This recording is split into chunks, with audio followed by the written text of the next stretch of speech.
What really happened to Hollywood's lost star? How does a young, successful Hollywood actress, someone who was working, planning, dreaming, collapse inside her own home and die from something doctors say was preventable? What happened behind those walls? My name is Vincent, and tonight we're going deep into a case that has confused the world for more than a decade. The life, the final days, and the official autopsy findings of actress Brittany Murphy. No fiction, no rumors, only documented facts. And the truth is far more unsettling than anything Hollywood could write. Brittany Murphy was born in the late 1970s in Atlanta and grew up raised only by her mother, Sharon Murphy. Her father, a man with criminal ties and connections to organized crime, went to prison when she was still a baby. He never played a real role in her life. By the age of 9, Brittany already knew exactly what she wanted. She joined theater, memorized lines with an intensity adults found shocking, and dreamed of Hollywood. When she turned 13, she begged her mother to move to Los Angeles so she could start her career. And Sharon packed the car and drove with her daughter across the country. From that moment on, they were inseparable. Directors and friends later described the two as almost the same person. A bond so deep that it shaped Brittany's entire adult life. Her rise was fast and powerful. After her breakout in Clueless in the mid-1990s, Brittany became one of the most recognizable young faces in Hollywood. Girl, Interrupted showed her dramatic strength. 8 Mile revealed her versatility. Between the early 2000s and 2004, she was everywhere. But with success came pressure.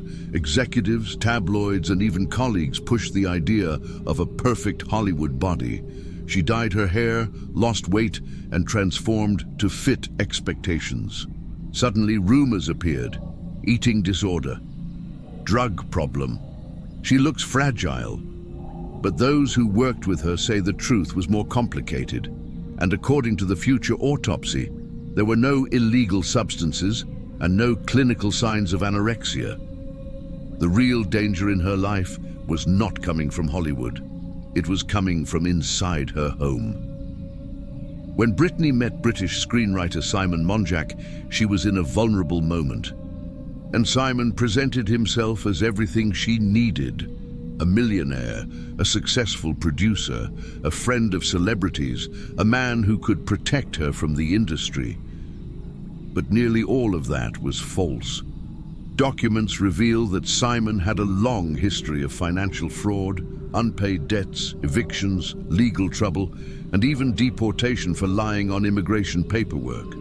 Still, Brittany married him after only a few months together, in the spring of 2007. And immediately, her world changed. According to multiple testimonies, Simon fired her entire professional team. He controlled her phone, emails, and schedule. Friends could not contact her directly. Every call was filtered through him. He managed her interviews, contracts, and decisions. It wasn't partnership, it was control. And inside the house, the control was even stronger.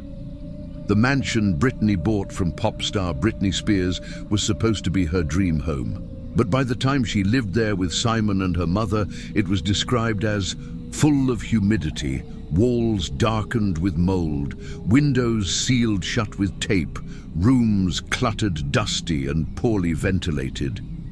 And then there were the cameras. Simon installed 56 surveillance cameras throughout the property. The home had a full security room with biometric access, a level of monitoring extremely unusual for a Hollywood actress. People close to the couple said they lived in a constant state of fear, paranoia about paparazzi, paranoia about neighbors, paranoia about being watched. This environment, dark, sealed, and controlled, would become critical in the final weeks of her life. In late 2009, Brittany, Simon, and Sharon traveled to Puerto Rico for a low-budget film project. While they were there, Simon and Sharon became ill with a staph infection. When the family returned to Los Angeles, Brittany became sick too, and she did not get better. Her condition worsened for weeks. According to the files, she experienced persistent coughing, difficulty breathing, extreme fatigue, sudden weakness, and lips turning blue.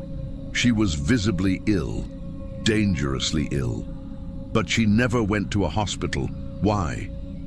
The documents explain Simon believed that a hospital visit would spark negative media attention. He told Brittany that paparazzi would follow them and rumors would explode. He insisted that staying home was safer. Brittany, exhausted and afraid of damaging her career, agreed. Even her mother, Sharon, supported this decision. They lived surrounded by fear, cameras, and secrecy instead of doctors. 2 days before she died, Brittany finally scheduled a medical appointment, but she never made it. On the morning of December 20th, 2009, Brittany collapsed inside the bathroom of the house. Sharon called emergency services in panic. When paramedics arrived, Brittany was barely responsive. She was transported to Cedars-Sinai Medical Center, but it was too late. At exactly 10:05 in the morning, Brittany Murphy, actress, singer, daughter, wife, was pronounced dead at only 32 years old. Hollywood was stunned, fans were shocked, and investigators began one of the most scrutinized autopsy examinations in recent memory. But the answers they found were not what anyone expected. The first cut and the first warning sign: when a 32-year-old Hollywood star collapses and dies inside her own home, the autopsy room becomes the only place where the truth can't be hidden. On days when Brittany Murphy's body arrived at the Los Angeles County Coroner's office, pathologists knew they were facing a case that would explode across every tabloid, talk show, and headline around the world. A young actress, no confirmed chronic disease, a sudden collapse, only 2 witnesses, her mother and her husband. The examination started the same night, and almost immediately doctors saw it. This wasn't a normal case, not even close.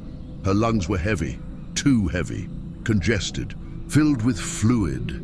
Her blood was thin, alarmingly thin, and the toxicology results would shock even the most experienced investigators. The combination that should not have been fatal, but was. The autopsy listed 3 primary causes of death, each one dangerous but fully treatable. Together they created a chain reaction her body couldn't survive. 1, advanced acute pneumonia. Her lungs showed severe inflammation. Doctors described it as prolonged respiratory distress, meaning she had been struggling to breathe for weeks, maybe longer. The infection was strong, aggressive, and completely unaddressed. 2, severe iron deficiency anemia. Her hemoglobin levels were so low that her blood struggled to carry oxygen. Pathologists called it profound. Her body simply didn't have enough oxygen to fight an infection that intense. 3, a cocktail of prescription medications. No illicit substances, no cocaine, no narcotics, nothing that tabloids insisted for years. But there were multiple legal drugs, including hydrocodone, an anti-seizure medication she was never prescribed, antidepressants, beta blockers, anti-inflammatories, decongestants, cough, suppressants, nasal sprays, and medications. Belonging to Simon Monjack, individually, they were safe. Taken together, especially while battling pneumonia, they became a silent threat. Doctors explained it clearly. These medications suppressed her body's natural ability to cough, breathe deeply, expel mucus, and fight infection. They didn't kill her directly. They disabled her. What actually happened inside her body? The medical report reconstructs her final hours like a tragic clinical timeline. The pneumonia caused swelling in her lungs. Her oxygen levels dropped. Her anemia made that oxygen drop even more dangerous. The medications dulled her respiratory reflexes. She couldn't clear her lungs. Her breathing became shallow. Her heart began to strain. Her body slipped into hypoxia, then septic shock. Finally, cardiac arrest. And then comes the single most devastating sentence in the entire autopsy. Had she sought medical attention 24 hours earlier, she likely would have survived. Not a theory, not speculation, a direct statement from the pathologist. Brittany Murphy did not have to die. Why did she never go to the hospital? The coroner's files, interviews, and official statements paint a disturbing picture. Simon Monjack was terrified of paparazzi. He believed Brittany would be humiliated if photographed entering a clinic. He insisted they could treat everything at home. Brittany feared appearing weak in Hollywood's eyes. Sharon followed Simon's lead, believing he was protecting Brittany. Inside that mansion, anxiety ruled everything. Every window sealed. Security cameras everywhere, 56 of them, monitored by biometric access. The world outside was the enemy. Doctors were the enemy. And that fear cost her the one thing she needed to survive. The second death. And the strangest parallel before the industry could even process Brittany's loss. Another headline froze the world. 5 months after her death. Simon Monjack died. Same house, same bedroom, same bed. And the cause? Pneumonia and severe anemia. The same triad, the same pattern. The same negligence. When investigators reviewed his financial records and personal history after death, more truths surfaced. Multiple lawsuits, unpaid debts, fraud allegations, 2 secret children and financial dependence on Brittany. He had burned through most of what she left behind. It was a grim epilogue to a story already filled with red flags. The world wanted answers, but the records speak for themselves. After both deaths, public speculation exploded. But every theory was examined by medical investigators. Theory 1, heavy metal poisoning. Brittany's father ordered a private hair analysis. It showed elevated metals. Tabloids jumped on the word poison. But toxicologists explain hair dye, environmental contamination, 4 years of storage, all can produce false high readings. The medical examiner rejected the poisoning theory, no reliable evidence of toxic exposure. Theory 2, toxic mold in the mansion. The house had leaks, black mold, structural rot.